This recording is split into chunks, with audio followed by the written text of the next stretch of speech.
Abhyuday platform पर आप सभी लोगों का बहुत बहुत स्वागत है। मेरा नाम जुनैद अहमद है। सिविल सर्विसेज 2018 की परीक्षा में मुझे 3rd रैंक हासिल हुआ था और मैं अभी उत्तर प्रदेश काडर में सर्व कर रहा हूँ। अभी करंटली मैं बरेली जनपद में तैनात हूँ। यहाँ पर मेरी ट्रेनिंग चल रही है और इसी स्कीम के लिए मैं आप लोगों से इंटरेक्ट कर रहा हूँ। सिविल सर्विसेज एग्ज़ाम के बारे में कुछ चीज़ें जो है वो आप लोगों से शेयर करना चाहता हूँ। होता क्या है, स्टार्टिंग में जब नए बच्चे आते हैं तो उनके दिमाग में कई सारे डाउट रहते हैं इस एग्ज़ाम को लेके। तो ये जो स्टार्टिंग वाली वीडियो है इसमें मैंने यही ट्राई किया है कि उन डाउट्स को मैं क्लियर कर सकूं। और मुझे एक चीज़ लगी थी कि जब हम लोग प्रिपेयर करते हैं तो वहाँ पे क्या होता है कि स्टार्टिंग वाला जो फेज़ होता है वो बड़ा क्रिटिकल होता है, तो वहाँ पे काफ़ी सारा टाइम वेस्ट हो जाता है। तो what I have come up with कि मैंने एक प्लान बनाया है जो मैंने अपनी प्रिपरेशन के अकॉर्डिंग बनाया था, जो मुझे काफ़ी हेल्पफुल लगा था। तो उसी को देखते हुए मैंने 1 साल का पूरा एक प्लान बनाया था किस तरीके से चीज़ें करनी चाहिए, प्रिपेयर करनी चाहिए। तो इस वीडियो में मैं वो प्लान आप लोगों के साथ शेयर करूँगा और साथ ही साथ जो बेसिक डाउट्स होते हैं एक नए एस्पिरेंट के दिमाग में, वो भी मैं ट्राई करूँगा कि वो क्लियर कर सकूँ। जैसे कि बहुत लोगों को होता है कि कब किस टाइम स्टार्ट करना चाहिए, उन लोगों को ये समझ नहीं आता।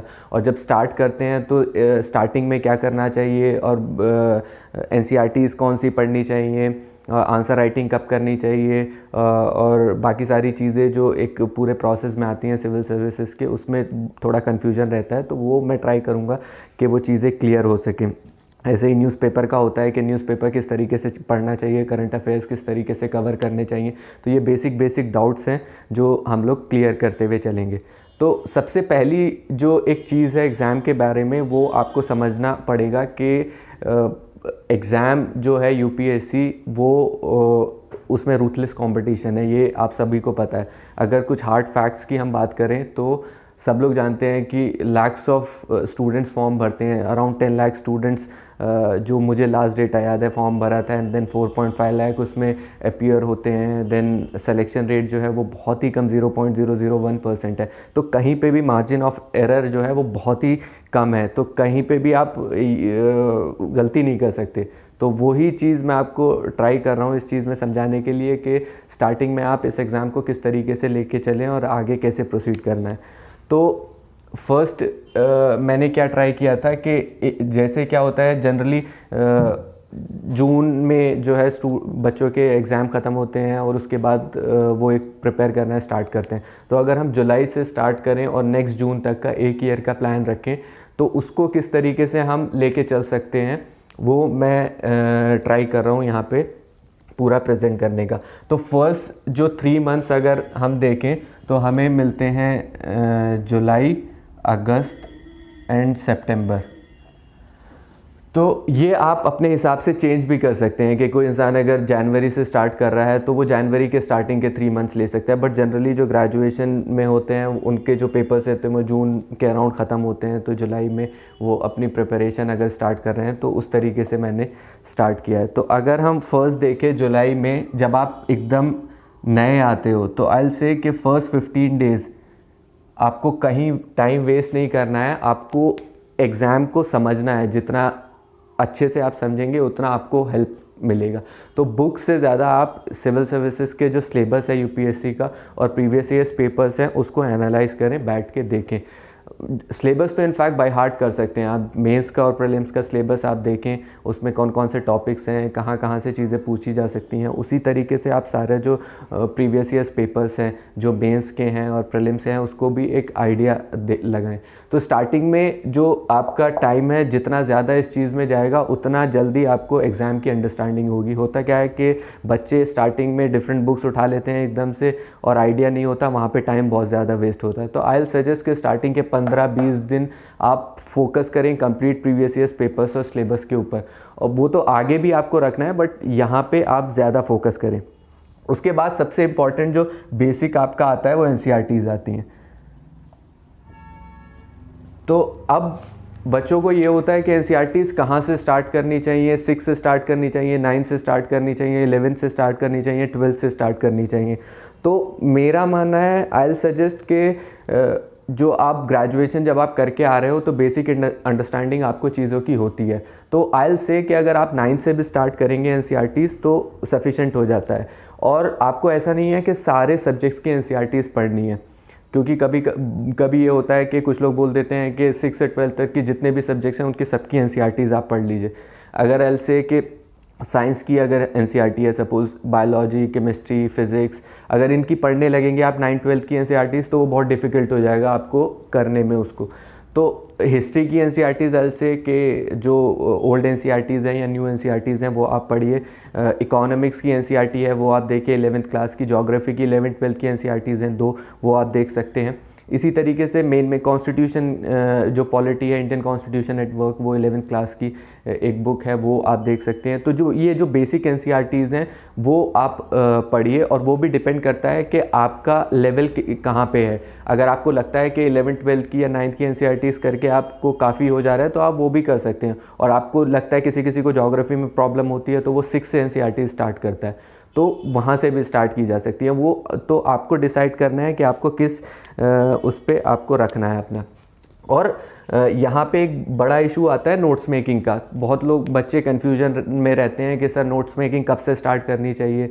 तो मेरा तो सजेशन ये है कि आप फर्स्ट रीडिंग, सेकंड रीडिंग में नोट्स मेकिंग पे ज़्यादा फोकस मत करिएगा, क्योंकि एनसीईआरटीज़ ऑलरेडी बहुत क्रिस्प वे में लिखी हुई होती हैं। फर्स्ट रीडिंग जब आप करते हैं तो उसमें जितना हो सके उतना समझने का ट्राई कीजिए, अंडरस्टैंडिंग कीजिए। सेकंड, थर्ड रीडिंग में जब आप आते हैं उस टाइम पे आप नोट्स मेकिंग के बारे में सोच सकते हैं, देख सकते हैं। तो स्टार्टिंग में फोकस करिए कि जो एक ब्रॉड आइडिया, बेसिक कंसेप्ट वो आप डेवलप कर सकें। तो एनसीईआरटीज़ 9th से 12th तक की आई सजेस्ट, और ये जो है एटलीस्ट इन 3 महीने में 2 रीडिंग आपकी हो जानी चाहिए इसकी एनसीईआरटीज़ की। उसी के साथ साथ आपका ऑप्शनल आता है। अब बहुत लोगों को ऑप्शनल में ये कन्फ्यूज़न रहता है कि कौन सा ऑप्शनल सेलेक्ट करना है और कैसे सेलेक्ट करना है। तो अभी आई सजेस्ट कि जब आप इस वाले फेज़ में स्टार्टिंग के 3 मंथ में, तो ऑप्शनल को मत डिसाइड करिए कि आप कौन सा ऑप्शनल सेलेक्ट कर रहे हैं। आप जीएस पे फोकस करिए अपने 1 महीने, 1.5 महीने, 2 महीने जितना भी आपको देना है, और यहाँ पे देखिए कि आपका किस सब्जेक्ट में इंटरेस्ट आता है। क्योंकि जब आप हिस्ट्री, पॉलिटी, सोशियोलॉजी और डिफरेंट सब्जेक्ट्स पढ़ेंगे तो आपको खुद ब खुद पता लगने लगेगा कि आपका इंटरेस्ट किस चीज़ में है। तो आई सजेस्ट कि ऑप्शनल सिलेक्शन एकदम स्टार्टिंग में मत करिए। थोड़ा सा जीएस की अंडरस्टैंडिंग लेके कि आपका इंटरेस्ट किस में आ रहा है, उसके बाद फिर आप ऑप्शनल पे जा सकते हैं। और फिर भी अगर आपका ऑप्शनल सिलेक्शन नहीं हो पा रहा है तो फिर आपको 2-3 ऑप्शनल शॉर्टलिस्ट करने पड़ते हैं, क्योंकि मेनली ऑप्शनल सिलेक्शन जो है वो टोटल आपके इंटरेस्ट के ऊपर बेस्ड रहता है कि आपका इंटरेस्ट क्या है। तो अगर आप एनसीईआरटीज़ पढ़ के जीएस की अंडरस्टैंडिंग लेके भी ऑप्शनल नहीं डिसाइड कर पा रहे हैं, तो द ओनली वे इज़ कि 1-2 ऑप्शनल जो आपको लगता है कि आप अच्छा कर सकते हैं उसको शॉर्टलिस्ट करिए, एंड देन उनके पेपर्स देखिए, उनकी बुक्स देखिए, और उसमें देखिए कि आप किस तरीके से उसमें कर सकते हैं। क्योंकि ऑप्शनल बहुत डिसाइडिंग हो जाता है एग्ज़ाम में मार्क्स लाने के लिए। तो ऑप्शनल का सिलेक्शन बहुत इंपॉर्टेंट। कभी कभी ऐसा होता है कि 3-4 अटेम्प्ट के बाद लोग ऑप्शनल चेंज करते हैं, उसमें बहुत प्रॉब्लम्स आती हैं। तो अगर स्टार्टिंग में ही आप ऑप्शनल अच्छे से सेलेक्ट कर रहे हैं अपना, तो वहाँ पे आपको काफ़ी बेनिफिट हो जाता है। तो ये जो ऑप्शनल का है ये आप देख सकते हैं थोड़ी सी जीएस की अंडरस्टैंडिंग होने के बाद कि आपको क्या सेलेक्ट करना है। और इस वाले फेज़ में ये मेरा अपना पर्सनल ओपिनियन है, आप उसको देख सकते हैं कि आप पे कितना हेल्पफुल रहेगा। इस वाले फेज़ में आप न्यूज़पेपर अवॉइड कर सकते हैं, क्योंकि जब एक बिगिनिंग फेज़ में आप पढ़ रहे हैं चीज़ों को, तो न्यूज़पेपर समझने में, करने में आपको बहुत ज़्यादा टाइम लग जाता है। 1.5 घंटा 2 घंटा वेस्ट हो जाते हैं स्टार्टिंग में। तो इस फेज़ में आप न्यूज़पेपर को अवॉइड कर लें, क्योंकि इस फेज़ में आप बेसिक जो आपका कॉन्सेप्ट है वो बना रहे हैं, उसको जितनी जल्दी बनाएंगे उतना हेल्पफुल होगा। तो ये 3 महीने इन चीज़ों में आप अगर निकालेंगे तो आपका बेस जो है वो अच्छे से बिल्डअप हो सकता है। नेक्स्ट अगर हम आते हैं तो आता है अक्टूबर, नवंबर, दिसंबर वाला फेज़। यहाँ पे आपका क्या है कि आपका एक जीएस की रीडिंग हो चुकी है, एनसीईआरटीज़ की बेसिक अंडरस्टैंडिंग हो चुकी है, और यहाँ पे एक और चीज़ आती है, रेफरेंस बुक्स। जब आप एनसीईआरटीज़ पढ़ लेंगे तो उसके बाद आपको हर एक सब्जेक्ट की कोई ना कोई रेफरेंस बुक लेनी पड़ेगी। तो मार्केट में सारी रेफरेंस बुक्स हैं, वो जनरल जो भी हैं, पॉलिटी की लक्ष्मीकांत लोग प्रेफर करते हैं, और बाकी सब्जेक्ट्स की भी हैं। तो ये रेफरेंस बुक्स एनसीईआरटीज़ के बाद आप कर सकते हैं। तो इस वाले फेज़ में ये सारी चीज़ें कवर हो जानी चाहिए। 3 महीने में सफिशेंट टाइम होता है ये सारी चीज़ें कवर करने के लिए। यहाँ वाले फेज़ में आपकी सेकेंड रीडिंग आती है।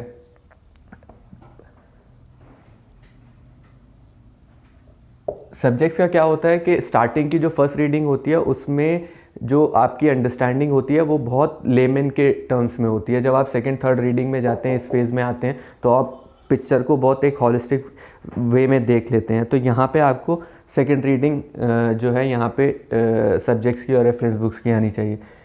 ऑप्शनल जो है दिसंबर तक आपका कंप्लीट हो जाना चाहिए, ये इस फेज़ में रहता है, क्योंकि यहाँ पे आपका ऑप्शनल सिलेक्शन जब आता है तो मे बी अगस्त सितंबर, जब तक भी आप टाइम लेते हैं ऑप्शनल सिलेक्शन में, तो किसी भी ऑप्शनल को कंप्लीट करने के लिए एटलीस्ट 3 मंथ्स तो चाहिए ही चाहिए होते हैं।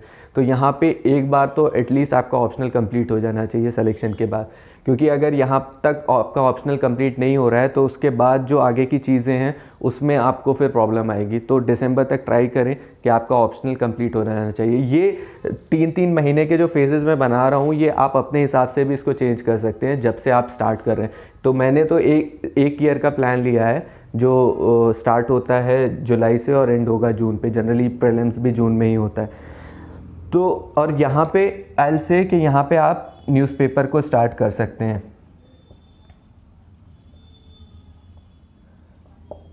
यहाँ पे क्या होगा कि इस फेज़ में अगर आप न्यूज़पेपर को स्टार्ट करेंगे तो आपकी जो इस फेज़ की अंडरस्टैंडिंग है जीएस की और बाकी एग्ज़ाम की, वो हेल्प करेगा आपको न्यूज़पेपर को समझने में। यहाँ वाला टाइम अगर आप न्यूज़पेपर को ज़्यादा देंगे तो आपका जो बेसिक जो प्रिपरेशन है वो कहीं ना कहीं अफेक्ट होगी। तो आई सजेस्ट कि इस वाले फेज़ में आप न्यूज़पेपर स्टार्ट करें और मैक्सिमम आप न्यूज़पेपर को 1 घंटे से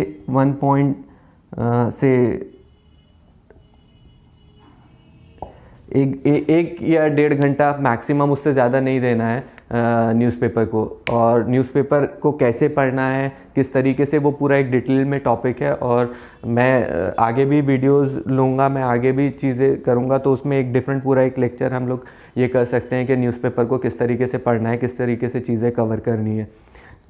तो यहाँ पे आप न्यूज़पेपर का स्टार्ट कर सकते हैं और यहीं पे आपको नोट्स मेकिंग पे भी अपना थोड़ा फोकस स्टार्ट करना पड़ेगा, क्योंकि जब आप न्यूज़पेपर पढ़ते हैं और आपकी थर्ड रीडिंग फोर्थ रीडिंग यहाँ पे आ जाती है इस वाले फेज़ में, उसके बाद आपकी जो नोट्स मेकिंग होती है वो इम्पॉर्टेंट हो जाती है।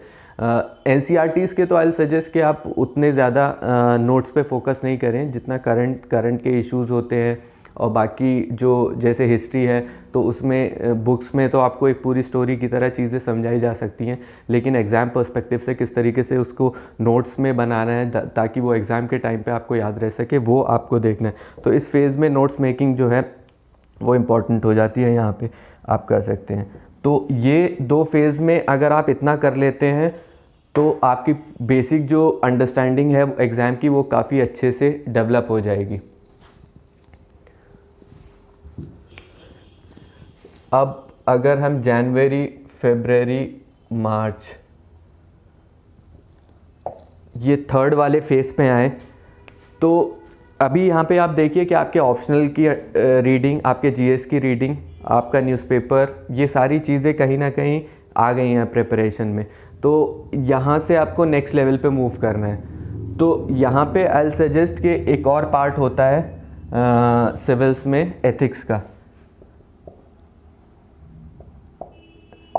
होता क्या है, एथिक्स थोड़ा डिफरेंट है। जीएस की प्रिपरेशन, जीएस के सब्जेक्ट्स जो हैं वो आप इजीली समझ सकते हैं, लेकिन मुझे लगता है कि एथिक्स की अंडरस्टैंडिंग के लिए आपको इस वाले फेज़ को कंप्लीट करना इंपॉर्टेंट हो जाता है, क्योंकि अगर डायरेक्टली आप इस फेज़ में एथिक्स को पढ़ेंगे तो उसको उतने अच्छे से रिलेट नहीं कर पाएंगे। तो यहाँ पे अगर आप एथिक्स को स्टार्ट करते हैं या एथिक्स की अंडरस्टैंडिंग लेते हैं तो वो आपको काफ़ी हेल्पफुल होगा, क्योंकि आप इस चीज़ से उसको रिलेट कर पाएंगे। और एथिक्स के लिए लोग कंफ्यूज रहते हैं कि एथिक्स में क्या पढ़ना चाहिए, क्या नहीं पढ़ना चाहिए। आई विल से कि एथिक्स में आप देखिए सिलेबस में जो डेफिनेशन टर्म्स हैं जो चीज़ें दी हुई हैं उसकी एक बेसिक अंडरस्टैंडिंग आपको नेट से कहीं पे भी मिल सकती है। बाकी सारा जो एथिक्स है वो प्रैक्टिकल पार्ट है कि आप उस चीज़ को कैसे रिलेट करते हैं अपने लाइफ से, अपनी चीज़ों से। तो आप न्यूज़पेपर पढ़ रहे हैं, आप ऑप्शनल पढ़ रहे हैं, आप जीएस पढ़ रहे हैं, कुछ भी पढ़ रहे हैं, आप उसको एथिक्स से रिलेट कर सकते हैं।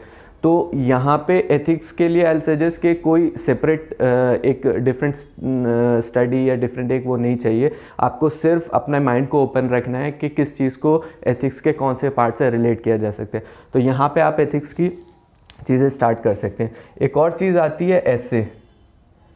ऐसे का भी वही कॉन्सेप्ट है कि ऐसे के लिए दो चीज़ें चाहिए, एक तो कंटेंट चाहिए आपके पास, दूसरा आपको चाहिए ऐसे को प्रेजेंट करना, कैसे प्रेजेंटेशन।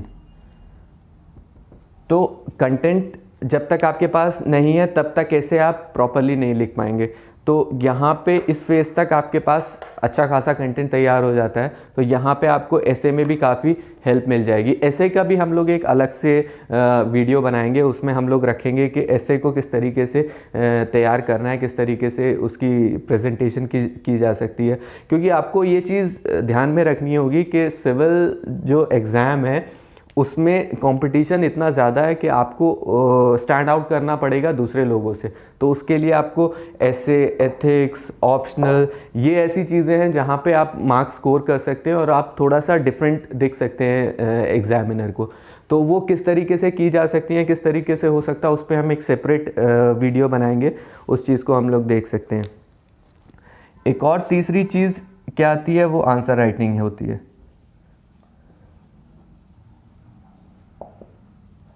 ये भी बहुत इंपॉर्टेंट हो जाती है, क्योंकि एक आपको ये समझना पड़ेगा कि कभी कभी बच्चों को लगता है कि अभी हम प्रीलिम्स की तैयारी कर रहे हैं, अभी हम मेंस की तैयारी कर रहे हैं और वो सारी चीज़ें डिफरेंट हैं, पहले प्रीलिम्स हो जाए फिर मेंस के करें। ऐसा कुछ नहीं है, क्योंकि अगर आप ये कर रहे हैं तो आपको प्रीलिम्स और मेंस दोनों को एक साथ लेके चलना पड़ेगा।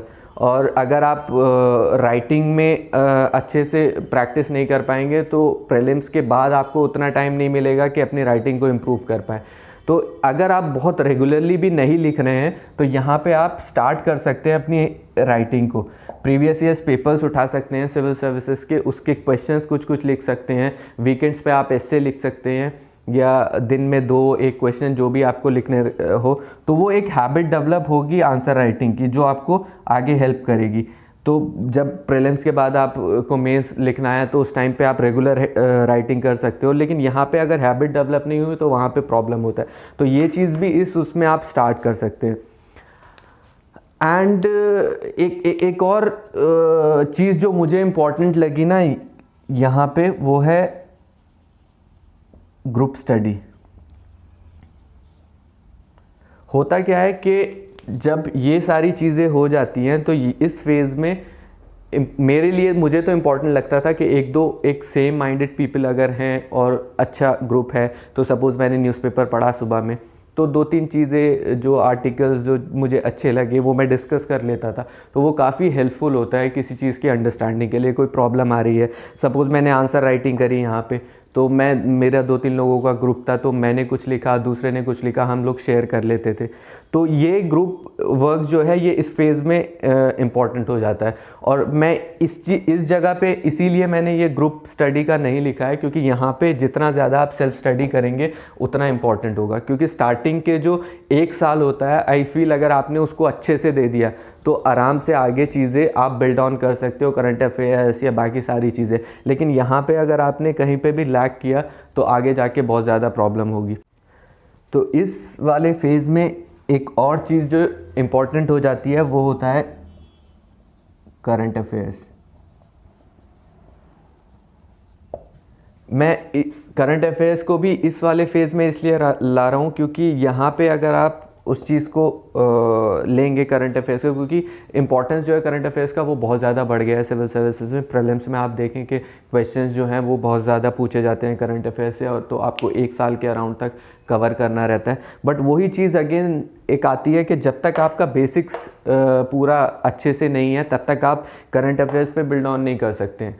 तो करंट अफेयर्स के लिए भी हम लोग एक अलग से लेक्चर लेंगे कि किस तरीके से करंट अफेयर्स को कवर किया जाए या कौन सी चीज़ें पढ़ी जाएं। बट बेसिक जो मैं आपको बता रहा हूँ वो वही है कि करंट अफेयर्स के लिए एक पर्टिकुलर मैगज़ीन आप ले सकते हैं। तो न्यूज़पेपर और एक मैगज़ीन सफिशेंट हो जाती है करंट अफेयर्स के लिए। तो ये चीज़ इस फेज़ के लिए आ जाती है। और ये तीनों फेज़ में एक इम्पॉर्टेंट चीज़ मैं वही चीज़ डिस्कस करना चाह रहा था कि रिसोर्सेज जो हैं आप उसको जितना कंसाइज करेंगे उतना हेल्पफुल रहेगा। मार्केट में इधर उधर आपको बहुत सारे जो है कंटेंट मिलेगा, बहुत सारी बुकलेट्स मिलेंगी, वीडियोस मिलेंगी। आप जितना अपने आप को कंसाइज करेंगे उतना हेल्पफुल होगा। आप एक बुक पढ़ें, उसको बार बार रिवाइज करें, तभी वो रिटेन रह पाएगा। ऐसे ही करंट अफेयर्स का है, आपके पास मल्टीपल जो है वो बुकलेट्स होंगी, मल्टीपल मैगजीन्स होंगी, लेकिन अगर आप एक एक रीडिंग सबको देने लगे तो कुछ भी याद नहीं रहेगा। तो एक लीजिए, कोई सी भी मैगज़ीन लेनी है, इक्वली गुड हैं सारी मैगज़ीन्स, और उनको बार बार रिवाइज कीजिए। तो ये थर्ड फेज़ का मैंने बनाया था।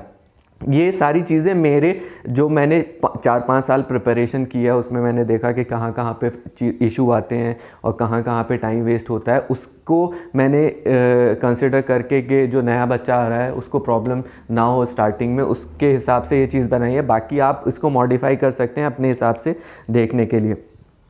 एक लास्ट फेज़ जो आ जाता है अप्रैल, मई, जून,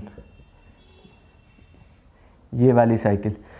तो यहाँ पे देखिए, ये आप उस स्टेज पे पहुँच चुके हैं जहाँ पे आपकी ऑलमोस्ट सारी चीज़ें एक एक बार, दो दो बार नहीं तो कवर हो चुकी हैं। और यहाँ पे इम्पॉर्टेंट हो जाता है कि आप अपनी स्टडीज़ को थोड़ा सा प्रीलिम्स स्पेसिफिक कर दें, क्योंकि 2 महीने एटलीस्ट चाहिए होते हैं उस मोड में आने के लिए जो एग्ज़ाम जो है वो डिमांड करता है। तो जो अप्रैल मई जून का टाइम है, यहाँ पे आपको थोड़ा सा ऑब्जेक्टिव चीज़ों पे फोकस करना पड़ेगा। सपोज़ आपने जो हिस्ट्री पढ़ी है वो एक पूरे हॉलिस्टिक वे में पढ़ी है, प्रीलिम्स में सारी चीज़ों को लेके, यहाँ पे आपको थोड़ा सा देखना पड़ेगा कि किस तरीके से चीज़ें पूछी जाती हैं, किस तरीके से आपको फैक्ट्स कंसिडर करने हैं उस चीज़ को लेके। एक और जो सेकंड इम्पॉर्टेंट चीज़ इस फेज़ में आ जाती है वो टेस्ट सीरीज़ आ जाती है। मुझे लगता है कि ये भी इक्वली इम्पॉर्टेंट है इस टाइम पे, क्योंकि आपका जितना भी हुआ है, आपका रिवीजन, उसको आप कितना अच्छे से किया है वो जज तभी होगा जब आप टेस्ट सीरीज़ देंगे। उससे आपको आइडिया लगेगा कि आपकी प्रिपरेशन किस लेवल पे है। और उसके साथ साथ टेस्ट सीरीज़ आपको एक पूरा एटमॉस्फेयर देती है एग्ज़ाम का कि आप को सॉल्व करने हैं क्वेश्चंस, आपको किस तरीके से चीज़ें करनी है, ये सारी चीज़ें टेस्ट सीरीज़ से आपको आती हैं। तो ऑब्जेक्टिव चीज़ें एग्ज़ाम में, लॉजिकल रीजनिंग और एग्ज़ाम को कैसे देखना है वहाँ पे, वो उसके लिए भी हम लोग एक अलग से वीडियो बनाएंगे, क्योंकि वो भी काफ़ी इम्पॉर्टेंट हो जाता है इस सारे पर्सपेक्टिव में। और एक जो थर्ड चीज़ है वो है रिवीजन। कभी भी ये मत सोचिएगा कि आपने जो पढ़ रखा है वो डायरेक्टली एग्ज़ाम में जाके आप अप्लाई कर सकते हैं। आपका रिवीजन बहुत इंपॉर्टेंट हो जाता है, और ख़ासकर इस टाइम पे, क्योंकि इस वक्त प्रीलिम्स बहुत करीब होता है और उस टाइम पे आपको फैक्ट्स, सारी चीज़ें आपके टिप्स पे होनी चाहिए। तो यहाँ पे रिवीजन भी बहुत इंपॉर्टेंट हो जाता है। और एक लास्ट चीज़ जो है वो करंट अफेयर्स है।